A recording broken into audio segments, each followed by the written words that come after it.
एक दो पुस्तिकाओं का विमोचन होगा।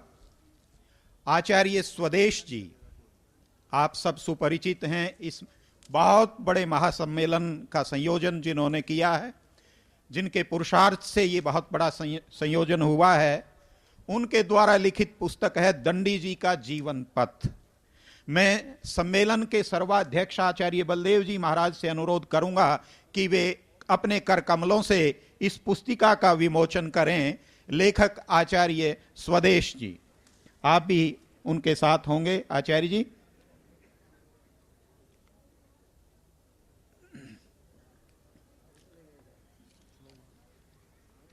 स्वामी रामदेव जी महाराज का सहयोग, विद्वानों का, सन्यासियों का सहयोग विमोचन में।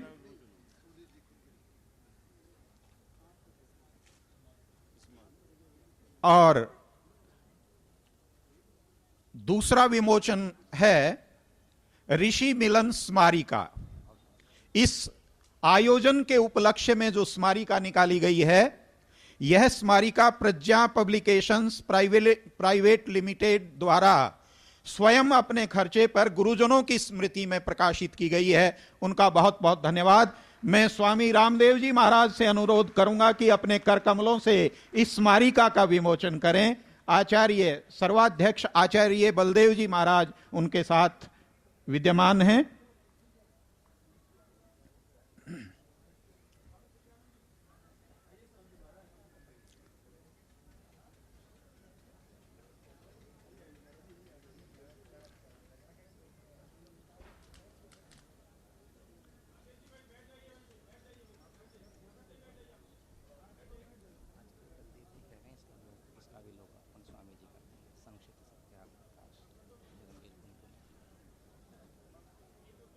एक सत्यार्थ प्रकाश है जो कि हिंदी सत्यार्थ प्रकाश का संस्कृत में अनुवाद किया है, और उसके अनुवादक हैं आचार्य डॉक्टर धर्मवीर कुंडू।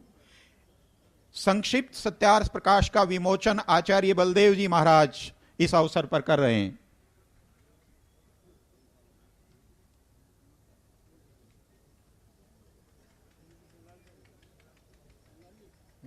हरियाणवी।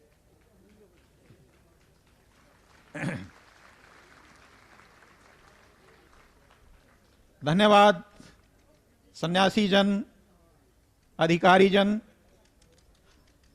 और वेद विज्ञान के उस कार्यक्रम को आगे बढ़ाते हुए मैं आर्य समाज के प्रखर वक्ता, परोपकारिणी सभा के उत्साही मंत्री, आर्य चिंतक डॉक्टर धर्मवीर जी को आमंत्रित करता हूं कि वे वेद विज्ञान के संबंध में अपने विचार व्यक्त करें। मुख्य मंच पर डॉक्टर धर्मवीर जी।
आवाज नहीं आ रही है।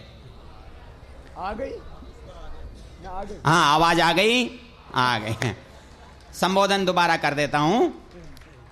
मेरे गुरुवर और आज की सभा के अध्यक्ष आचार्य बलदेव जी, हमारे इस वर्तमान समाज के दिशा निर्देशक बने हमारे आदरणीय रामदेव जी, हमारे आज के इस समस्त कार्यक्रम के संकल्पना के आधार सूत्रधार संचालक स्वदेश जी, और उपस्थित सन्यासी महानुभाव, विद्वज्जन, माताओं, बहनों और बंधुओं, मैं जब भी कोई सम्मेलन होता है तो एक स्वार्थी की तरह से काम करता हूँ, और मुझे सबसे बड़ा स्वार्थ होता है जिन लोगों से मैं मिल नहीं पाता ना, उनसे इस मौके पर मिल लेता हूँ। जैसे रामदेव जी हैं, कोई और दूसरे विद्वान हैं, और उनसे कोई बात कह लेता हूँ और सुन लेता हूँ। बात वेद विज्ञान सम्मेलन की है कि वेद में विज्ञान है या नहीं है, इसमें मुझे तो कोई संदेह है नहीं। जिनको संदेह होगा वो खोज करेंगे। मेरी समस्या तो खोजने की नहीं है, मेरी समस्या तो खोज करवाने वालों की है। मतलब आज यदि कोई सबसे बड़ी समस्या हमारे समाज में है तो वो एक सामूहिक सोच की समस्या है, केंद्र के द्वारा कार्य करने की समस्या है। हमारा कोई केंद्र, हमारा कोई केंद्रीय व्यक्ति, कोई हमारा सामूहिक सोच, कोई हमारा संगठन हमारी बातों को कह सके, कर सके, करके दिखा सके। और ये बात आज से जब पीछे विदेशियों का जो NRI जिसे आप कहते हैं, उनका सम्मेलन रामदेव जी के आश्रम में संपन्न हुआ था, और रामदेव जी ने वहाँ एक गुरुकुल खोलने की बड़ी प्रसन्नता से अभिव्यक्ति की थी, तो मैंने उसमें प्रसन्नता जाहिर नहीं की थी। मैंने उनसे कहा था आप गुरुकुल खोलते हैं, ये मेरे लिए बिल्कुल खास बात नहीं, अच्छी बात तो है।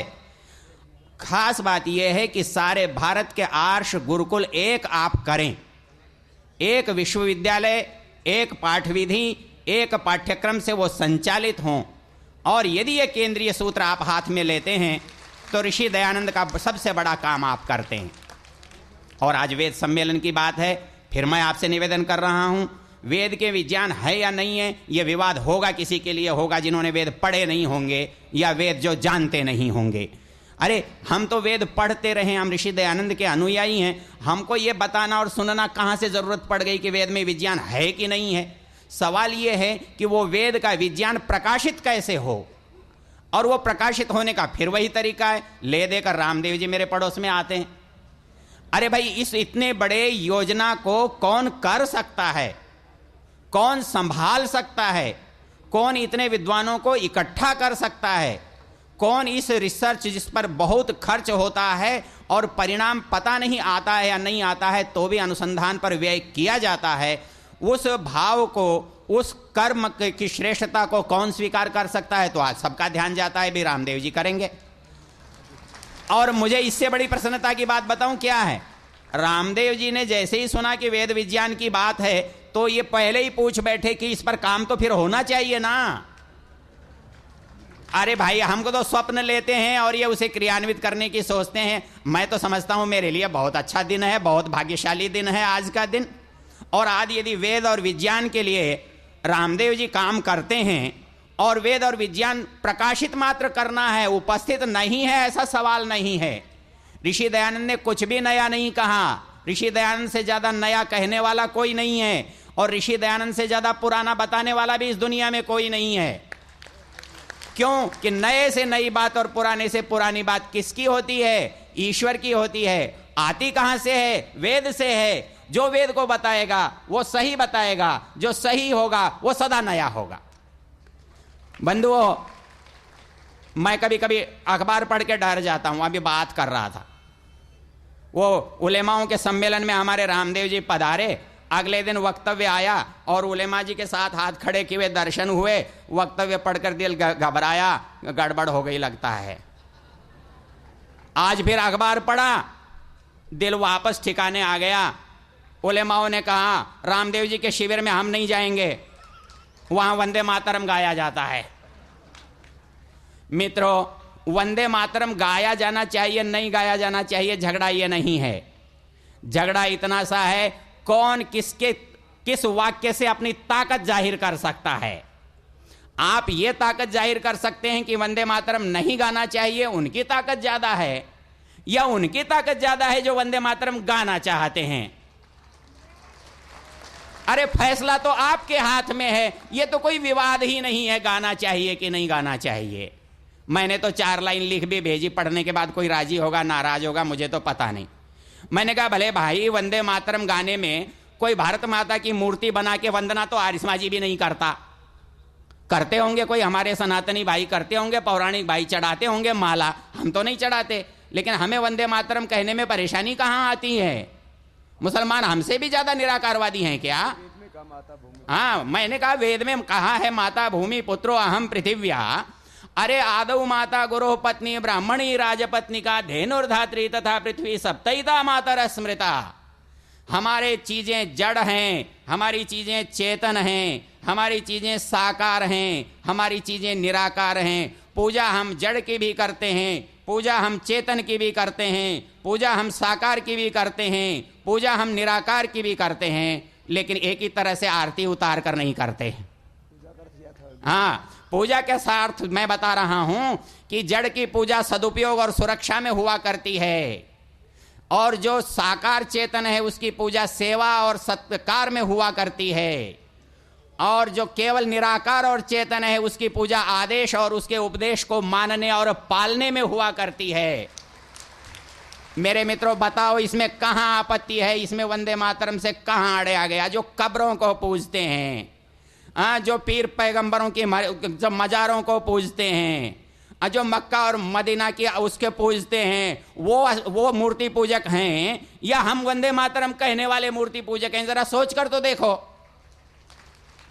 अरे इस मूर्ति पूजक तुम हो भाई लोगों, जो कब्रों को पूजते हो, जड़ चीजों को पूजते हो, चद्दरों को पूजते हो, बालों को पूजते हो। हम तो भाई न दयानंद के बाल को पूजते, न दयानंद की खड़ाओं को पूजते। हमारे पास तो रखी हुई हैं, हाँ, बड़ी साफ सुथरी करके आपको देखने के लिए रख देते हैं कि भाई ये दयानंद जी की खड़ाऊ हैं, ये दयानंद जी का शाल है, ये दयानंद जी की किताब है, ये दयानंद जी की थाली है, ये दयानंद जी का सामान है। लेकिन हमने तो कभी उसकी ना आरती उतारी और न कभी उसको सलाम किया।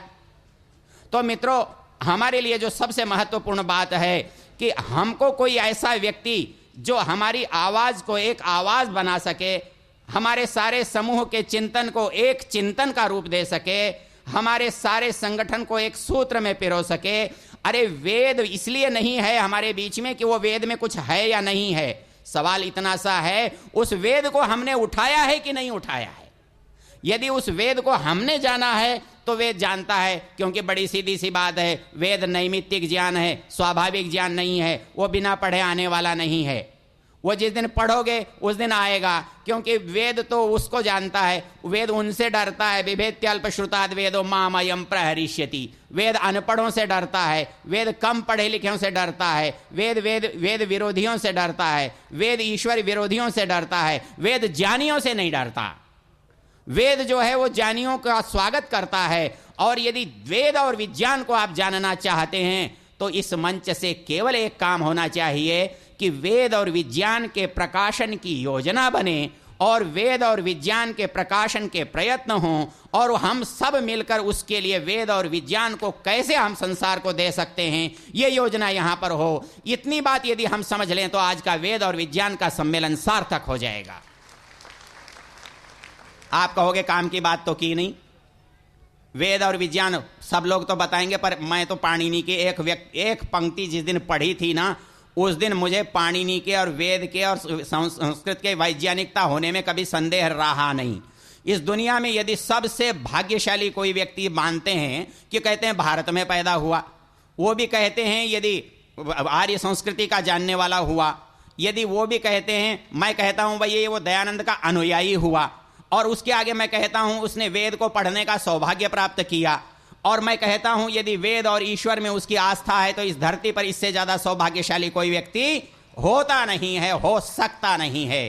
तो पाणिनि महाराज ने एक बड़ी सुंदर सी पंक्ति, अब मैं जब पहली और दूसरी में पढ़ता था तब मुझे सिखाई गई थी, आत्मा बुद्ध्या समेत्यार्थान मनोयुंक्ते विवक्षया मनः कायाग्नि माहंति स प्रेरयति मारुतम मारुतस्तूरसी चरण मंदम जनयति स्वरम। अरे भाई, इससे बड़ा विज्ञान कौन जान सकता है और कौन बखान सकता है? इतनी बड़ी वैज्ञानिक बात को एक छोटी सी पंक्ति में जिसने कह दिया हो, उसके लिए यह कहना कि इसमें विज्ञान है या नहीं है ये सिद्ध करो, ये अपनी मूर्खता जाहिर करने से ज्यादा कुछ भी नहीं हो सकता। मैं अपनी बात का उपसंहार की ओर ले जाता हुआ निवेदन करता हूं कि आज सवाल सही है नहीं उसका नहीं है, सवाल यह है उस सही को कहने का साहस चाहिए, और सही को कहने के लिए एक संगठित शक्ति चाहिए। वो साहस और वो संगठन की शक्ति यदि आज एकत्रित हो जाए तो वेद क्या, वेद का विज्ञान क्या, हम तो उस ईश्वर को भी वापस धरती पर उतार के दिखा सकते हैं। इन शब्दों के साथ अपनी बात को विराम देता हूं। आपका बहुत बहुत